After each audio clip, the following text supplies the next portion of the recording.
ਅਸੀਂ ਦੋਵੇਂ ਮੀਆਂ ਬੀਵੀ ਹੈ ਤੇ ਇੱਕ ਲੱਖ ਤੋਂ ਮਜ਼ਦੂਰ ਹੈ।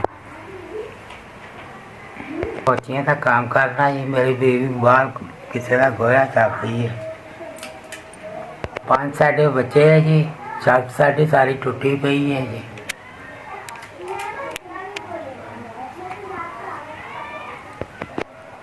दो 300 रुपया मैं जुत्तियां का काम से कमाना है, 200 मेरी बीवी ले आती है जी। ये नाल ही ऐसे गुजारा कर सानू ना ये राशन दिता है। अल्लाह ताला तंदुरुस्ती देवे, अल्लाह ताला का भला करे। धोखा बहुता देवे ते राश सानू मिल गया है ते पत्ती देवे, अल्लाह खैर करे, अल्लाह तुहानू इन्ना देवे, धोखा देवे। SVS तेरा बहुत शुक्रिया जी। है राशन साढ़े तक पहुँचाया है जी।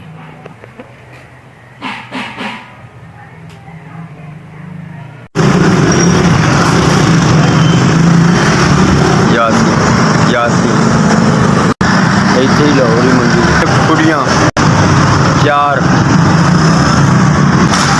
60-65 साल उम्र है। उधर गरीब बंदे जो ना कुछ करिए किधर जाइएगा और करनी भी नहीं और ठीक 6000 रुपये करता ही 6000 रोज 400-500 रुपया।